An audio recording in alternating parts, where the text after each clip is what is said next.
Hi everyone, today I'm going to be replacing the front brake pads on my BMW X3 E83 2006 2-litre diesel. This is a very similar process to brake pads on many BMWs on the discs. I'm going to check the thickness of the disc first using my calipers and make sure that it's within the guideline amount. I did look it up. I believe it's about 24.5 millimeters, but check it yourselves, look it up, make sure you're happy that the minimum thickness of a disc is sorry, it's 21. It starts out about 24.5, but it goes down to a minimum of 21.4 I think on the front of this particular car, but you must check that yourself for your particular car. It may be different to mine. So I'm going to check the thickness of the disc, or rotor as it's called in some countries, and make sure that's okay. If it's okay, then I'm going to carry on with the pad replacement. So before I start, just to say that I have loosened this off. This is the header tank for the brake fluid. That's so that when I squeeze the calipers, any excess fluid in the calipers can come back up into the tank and not over-pressurize the system. I'll tighten that back up afterwards. And I've put the car on an axle stand, and it's lifted on a jack as well at the moment. So if I bring you down here, you can see I've taken off the wheel.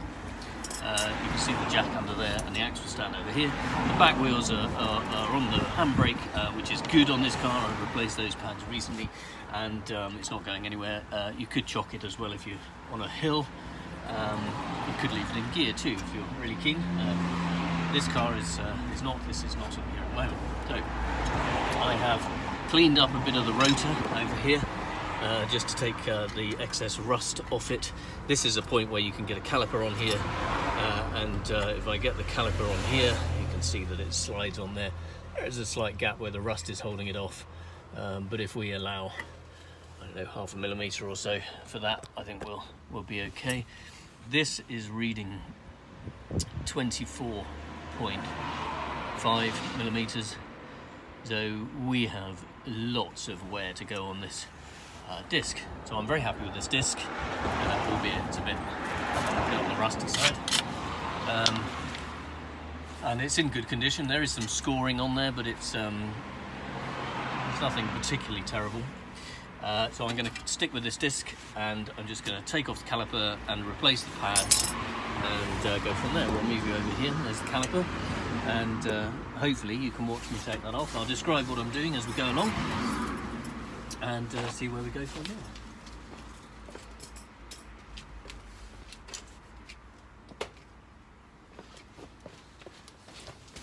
Right, first thing first, I'm going to take off this anti-vibration spring. So I'm just going to lever it off the hub there and pull it forward, and ping, there it comes off. That's the spring.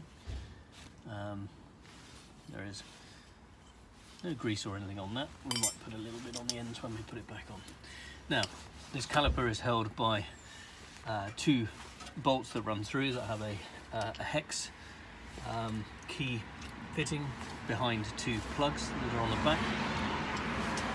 If I bring you around here, okay, there's the bottom plug which comes out there. The top one was above it, and then we have two bolts. There's a bolt here and there's another one further up that hold the caliper mounting bracket on. So we need to undo both of these to take this caliper. Actually, no, we don't need to take these two off because we're not changing the disc or taking the disc off. So we only need to do this one and the one above it, these hex bolts, which I've looked up have a torque rating of 35. That's pounds, I think. Or was it Newton meters? Let me have a look. I'll check it. But check it for your car. Don't trust my measurements and torques. Always important you research your own torque settings when you're doing things up. Right, I'm going to just move this caliper off first. I'm just going to see if we can ease this back. Maybe I might need to put a clamp on this to pull it across. It tends to be a good way to do it. Let's see if I can do it. The caliper needs to be much bigger when it goes on. to accommodate the new disc. It's quite a safe way to do this. It's just to get a large G-clamp and put it on the back of the caliper and see if you can find it out. I'll just show you. You've got the G-clamp is on the back of the caliper and it's into the front here, and all I'm doing is tightening it up to ease it off. You can use a large screwdriver or pry bar to do this, but this is a nice sort of easy, gentle way to squeeze the fluid back into the piston, and I can check above to see how we're going. It just slipped off. Yeah, so back on. I'll check the header tank as well, make sure we're not overdoing it. No, we're fine up there. I'm just going to wind this in nice and slowly until it stops. And then I know that this caliper is as big or as open as it can be. There we go, it's getting firm now. I'm going to take that off.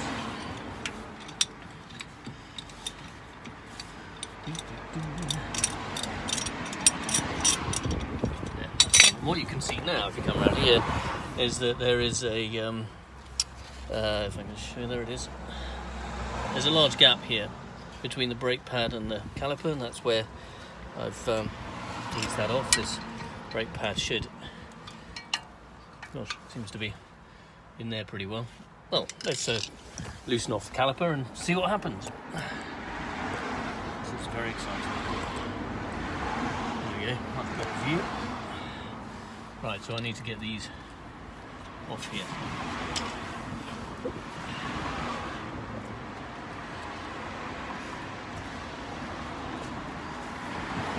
I'm not going to mess about with these today. I'm going to just stick a hex key in them and see if I can loose them off. You need the right things to undo and do these up, and sometimes there are tools you can use. Might struggle to get on that. What a pain. It's a pain.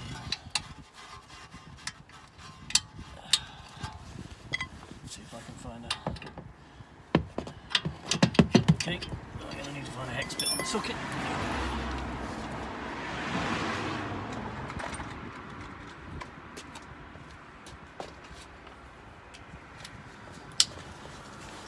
Right, hex bit on the socket.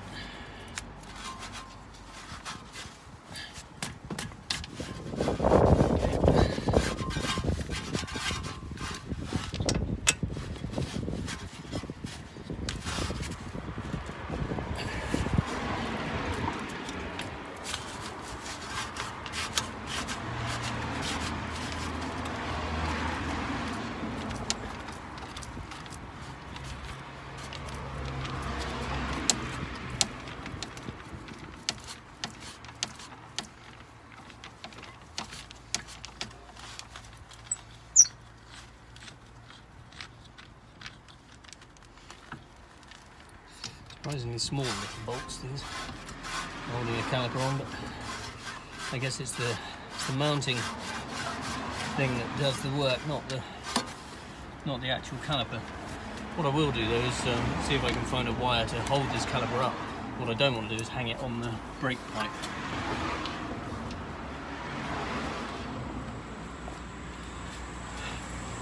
Here's one I prepared earlier. So, yeah, you don't really want to hang your caliper on its brake pad if you can avoid it. They're not designed to take that weight.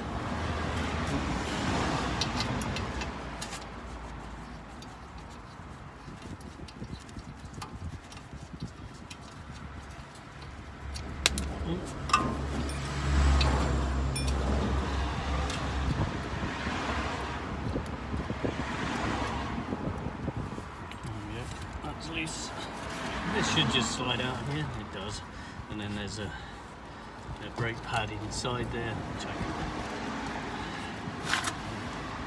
can pull that out. Okay. So you can see these brake pads are They've not got masses left on them. They're still okay. The wear indicator's not showing on these. It actually was showing on the back ones. Oh, there we go.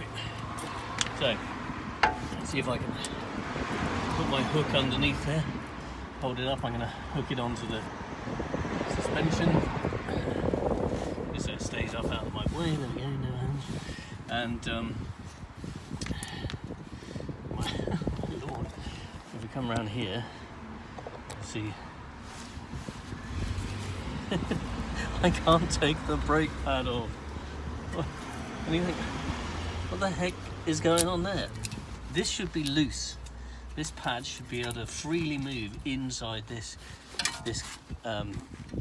mounting, but it can't. I can't even pull it. That's crazy. Now, I've heard stories of people. Look at that. That's not even coming out of there. That's mental. Oh, what? Look at that. Crikey.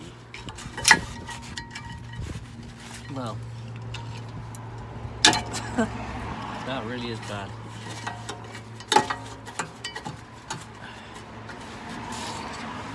That's very bad indeed. I really don't want to damage the disc.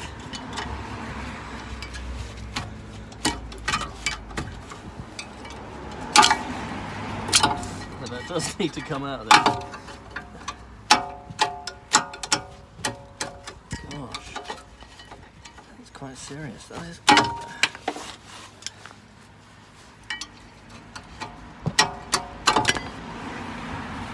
Wowzers. Well, there we go. You can see the pad's not been, the disc hasn't been damaged, so I'm okay with that. Yeah, we're okay. But that shouldn't have been wedged in there. That's really bad. Anyway, moving swiftly on. It's just a wire brush. Just clean these out.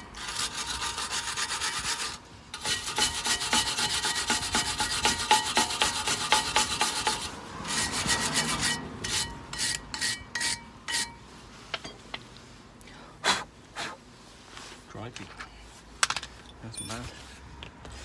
Let's get some more pads.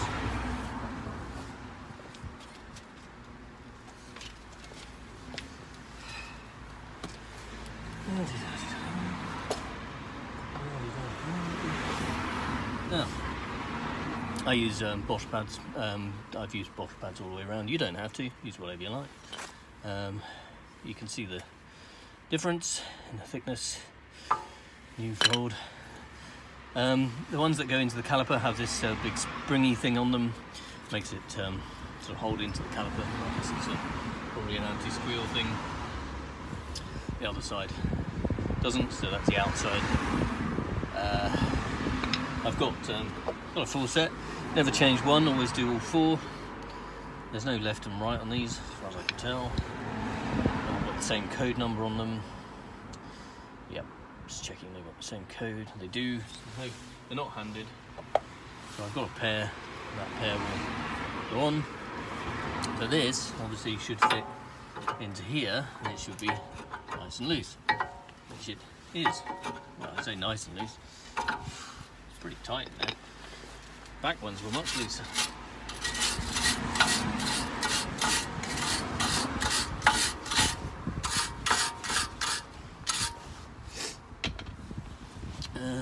Right.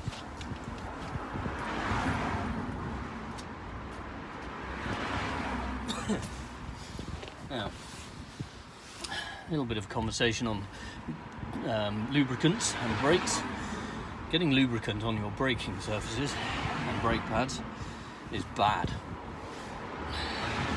When I say bad, I mean it stops you braking and you die bad, because you might crash into something. So whatever you do, don't put any grease or oil or anything on the brake surfaces. What you do need to do though, in my experience, is put some lubricant on these contact surfaces between the pads and the calipers and the mounting, so that they are free to move around and don't go rusty. and so you don't end up with the problem that you just saw. So I'm going to put a small, this is copper ease or copper grease, which is what a lot of people still have in their toolkits from way back when copper grease was always used. I'm just going to put a little bit on these surfaces, just so that it's there and it has a present. And I'm going to put it down the back of this end as well, which is where we had a bit of, this is a tiny amount, hardly anything on here. I need to keep this well away from the discs, well away from anything that might cause trouble in the braking system. But I do want it to be there so that it stops the whole thing rusting up. So I'm going to put that in there like that. You can see that that then puts the lubricant on the surfaces where we need it, and it stays away from the braking surface, which is nice. These pads, rather interestingly, come right out to the edge of the disc. Now what that means is that they are going to be wearing their way through the rust on the outside of this disc as they bed in. So that's going to make for some interesting bedding noises and a bit of rubbish braking when we first start. But it's probably a good thing. I'm not going to argue with it. So when we look at the caliper, there it is. You see the hole in the caliper that this needs to go into. So I'm going to put some copper grease around this. Sorry, it's not very helpful when you're wiggling around. I'm going to put some copper grease around this surface here, so that when I put that in, again, it's not a very small, not a very large amount. It's just going to on here, with my screwdriver, and spread this just around in a bit of a circle where that caliper is going to go, just so the caliper doesn't rust onto it. There's hardly anything. The excess stuff I'm going to put into the places where it mounts on the caliper. Now this one I think I have to put it into the caliper. That's a noisy motorbike. Before I reassemble another motorbike. Top tip for motorcyclists: buy an exhaust pipe. Makes you much more popular with your neighbours and friends. There we go. Got some bit of grease on there. So that inside the caliper is not going to do any harm at all. A bit on the outside where it has contact on the mounting. There it is. Get rid of the excess. Avoid touching the brake pads. And yeah, there we go. That's kind of ready to go into my caliper. Kind of hard to see, but I'll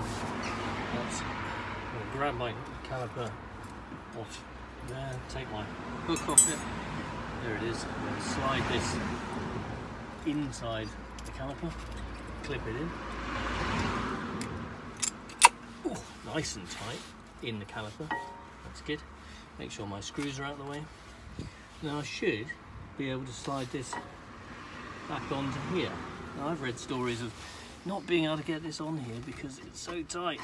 Well, actually, in my world, stuff works sometimes. And I didn't prep that either. It was bloody amazing. So, so there we go. So the pads are now in. They're in place. It's all lined up. I've got to do these two bolts back up, which I should be able to do. Let's see if I can.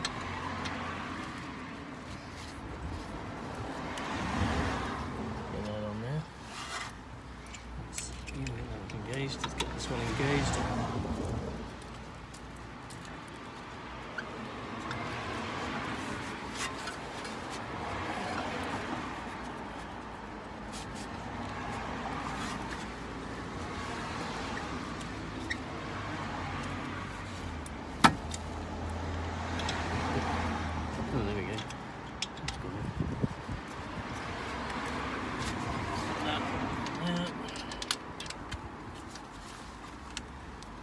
whizzing with the ratchet.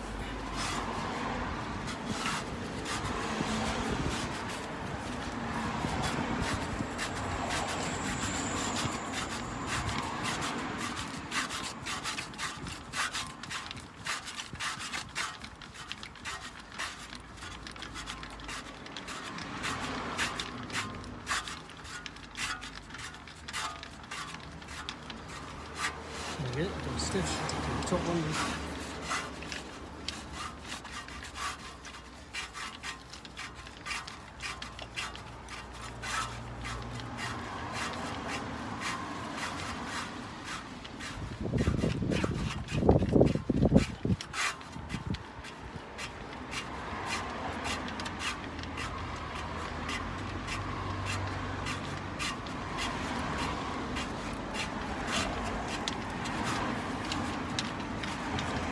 Whizzy, whizzy, whizzy. Nice and tight. Let's get the torque wrench out on that. Right. The clip. Now, I like to just put a little bit of grease on the ends of this so that it doesn't rust and stick to the mounting. So there we go. Got little greasy ends. And to put this on, you have to put it kind of into, well, it goes kind of into there, and then you kind of push it like that. That was easy. So that can move about onto here, and it stops it squealing and rattling. It's great. Just one thing I did notice when I came to take the wheel off was that the wheel wouldn't come off. It had rusted to this hub, so I'm going to put a little wipe of grease on this hub and around the centre before I put it back on. You can see there's some crap where the aluminium of the alloy wheel has reacted with the steel. We've got some oxidisation going on there. It's yeah, not good. So I'm gonna put a wipe of grease on that before I do. Don't need any on those bits. That's good. That. And right, torque setting for that. There's a back. Let's get that done.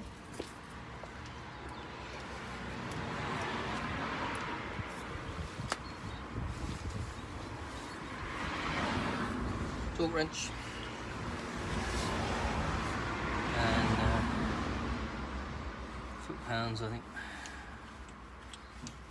That's a crazy low amount. 35, I think it was. 35 is about there. A hex bit.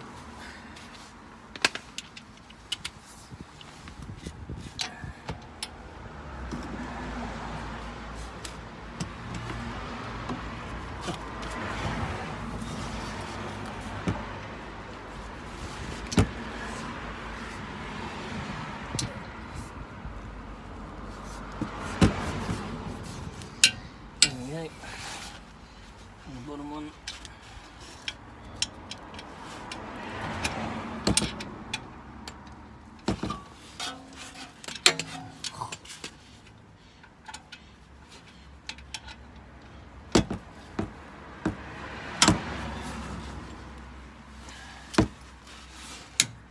There we go. So that's the right torque. As I say, check it on your car, might be different. Then don't forget to put these back on. It means that you can undo them next time. And this is the second time I've done this on this car, but it's worth making sure it's good for the future. And I think that basically is that. You can see that turns, but you can hear it's already grinding against this rust. So that rust is going to be making it a bit grindy when I first drive this car until it's sort of worked the pads through it and cleaned some of it off, but that's okay, I'm not worried about that. The brake pad, I could just press the pedal. Let's just see if there's much slack on the brake pedal. There we go. There we go, nice and hard against that. I'm not running the engine, but that's brought that back up hard. If I have a look at the header tank now, you can see that level has actually come up a bit.